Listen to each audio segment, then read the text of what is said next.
খন্দকের যুদ্ধে আল্লাহর রাসূল সাল্লাল্লাহু আলাইহি ওয়াসাল্লাম পরীক্ষা খনন কাজে শরীক হলেন, মাটি টানতে লাগলেন। 3টা দিন পর্যন্ত যখন সাহাবা کرامগণ কিছু খেলেন না এবং রাসূলুল্লাহ কিছু খেলেন না, শীতের দিন ছিল, তখন রাসূলুল্লাহ ফ্যাটের ক্ষুধার কারণে ফ্যাটের মধ্যে পাথর বেঁধে নিয়েছেন। এত কষ্টে ছিল। হযরতে জাবের রাদিয়াল্লাহু তাআলা আনহু খেয়াল করলেন রাসূলুল্লাহর খুব কষ্ট হচ্ছে, রাসূলুল্লাহ ফ্যাটে খিদা লেগেছে। রাসূল আকরাম সাল্লাল্লাহু আলাইহি ওয়াসাল্লাম খিদার তাড়নায় ফ্যাটের মধ্যে পাথর বাঁধলেন। জাবের এটা দেখে আর সহ্য করতে পারলেন না। জাবের রাদিয়াল্লাহু তাআলা আনহু এই জায়গা থেকে নিজের বাড়িতে চলে গেলেন। জাবের বলেন, ফাকুলতু লিমরাতি, আমি আমার বিবিকে বললাম, ও বিবি, রাআইতু বিন নবী শাইআন মা কানা ফি যালিকা সাবরুন ফাইনদাকি। ও বিবি, আমি রাসূলুল্লাহকে খন্দকের মধ্যে পরীক্ষা খনন কাজে এমন অবস্থায় দেখতে পেয়েছি, তিনি ফ্যাটের মধ্যে পাথর বেঁধেছে। আমি এই দৃশ্যটা দেখে নিজেকে স্থির রাখতে পারতেছি না, আমি ধৈর্য ধরতে পারতেছি না, আমার সহ্য হয় না। বিবি গো, ফাইনদাকি শাইউন, তোমার কাছে এমন কিছু আছে কিনা যে জিনিসটা নিয়ে আমি রাসূলুল্লাহর কাছে যাব? এবার বিবি উত্তর দিলেন, ফাকালাত ইনদি শাইরুন ওয়া আনাকুন, বিবি উত্তর দিলেন, ও আমার প্রিয় স্বামী, আমার কাছে অল্প কিছু পরিমাণ জব আছে, আর একটা ছাগলের বকরির একটা বাচ্চা আছে। আপনি যদি চান তাহলে আমরা ওই বকরিটা জবা করে দিতে পারি, ওই জবগুলা দিয়ে আমরা রুটি বেলতে পারি। কথা কি আপনারা বুঝতেছেন? আল্লাহর নবী সাল্লাল্লাহু আলাইহি ওয়াসাল্লাম ফাশ রাসূলুল্লাহর ক্ষুধার তাড়নায় কষ্ট হচ্ছে, পেটের মধ্যে পাথর বাঁধলেন। এটা জাবেরের সহ্য হয় না। জাবের সাথে সাথে নিজের বকরিখানা জবা করে দিলেন আর বিবিকে বললেন, তুমি তোমার জবকে ফিসে খামির তৈরি করো। এটা বলে জাবের রাদিয়াল্লাহু তাআলা আনহু গোশতগুলো পাতিলের মধ্যে রাখলেন। এরপরে জাবের চলে গেলেন খন্দকের ময়দানে। সেখানে গিয়ে রাসূলুল্লাহকে বলল, ওগা আমার প্রিয় হাবিব, আল্লাহর রাসূল কানে কানে বলতেছে, ওগা আমার রাসূল, আপনি আপনার 2-1 সাহাবীকে নিয়ে আমার সাথে চলেন। আমি আপনার জন্য বকরি একটা জবাই করেছি, কিছু জব ছিল সেটা দিয়ে আমি রুটি বানানোর জন্য বলে এসেছি। আপনি আমার সাথে চলেন, আপনাকে আমি আজকে মেহমানদারি করাবো। ফাসাহান নবী সাল্লাল্লাহু আলাইহি ওয়াসাল্লাম ফাকালা ইয়া আহলাল খানদাক, রাসূলুল্লাহ চিৎকার দিয়ে খন্দকবাসীদেরকে, যত সাহাবী খনন করতেছে সব সাহাবীদেরকে চিৎকার দিয়ে উচ্চ স্বরে বলতে লাগলেন, ইন্না জাবিরান কদ সানাআ সূরান হাইয়া হালাম বিকুম।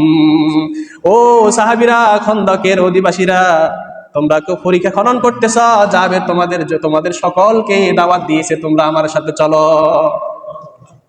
এবার আপনারাই বলেন, জাবের একটা বকরির বাচ্চা জবাই করছে আর অল্প কিছু জব ছিল সেটা ফিসিয়া খামির তৈরি করছে, এটা দিয়ে কি এই বিশাল সাহাবীদের জামাতকে মেহমানদারি করা সম্ভব নয়। স্বাভাবিক বিবেচনায় এটা সম্ভব নয়, এটা কখনো সম্ভব নয়।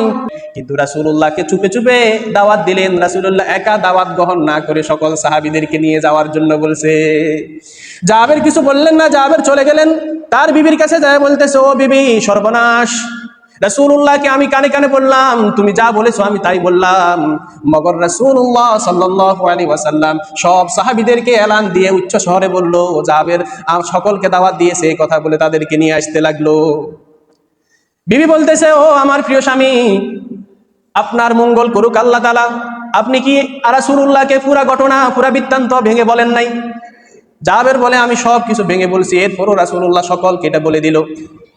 ওই জায়গাতে, ওইখানে অহুম আলফুন, কমপক্ষে 1000 জন সাহাবী ছিল। কয় হাজার? 1000 সাহাবী। রাসূলুল্লাহ সাল্লাল্লাহু আলাইহি ওয়াসাল্লাম জাবেরকে আসতের কালে এটাও বলে দিলেন, জাবের, তুমি গোশত ফাঁকাইবা, গোশতটা উনুন থেকে, চুলা থেকে নামায়ও না, খামিরটা যেভাবে আছে সেভাবেই থাকুক, আমি আসতেছি, তুমি যাও।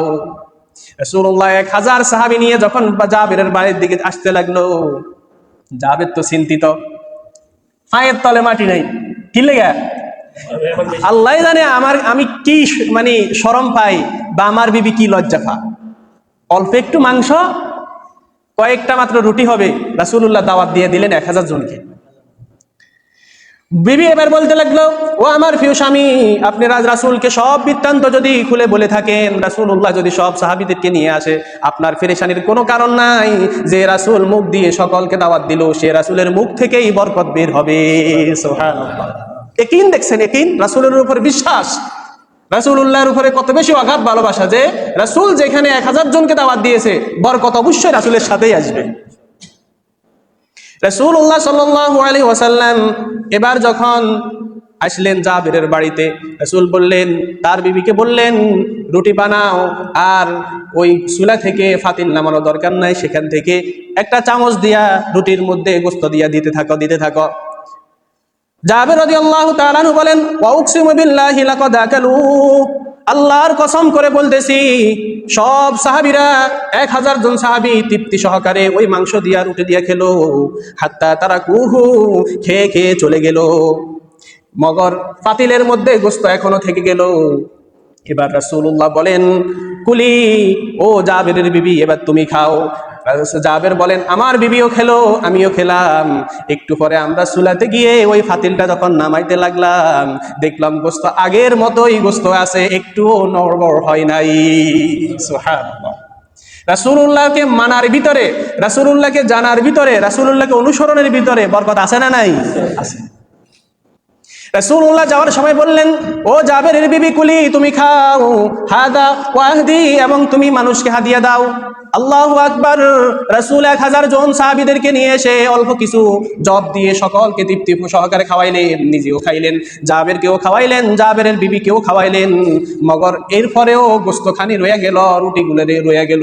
এই বরকত একমাত্র একজনই দিতে পারেন, তিনি হলেন কে? আল্লাহ। এজন্য রাসূলকে মানেন, রাসূলের ভিতরে যে বরকত আছে এটা আপনার ঘরে চলে আসবে।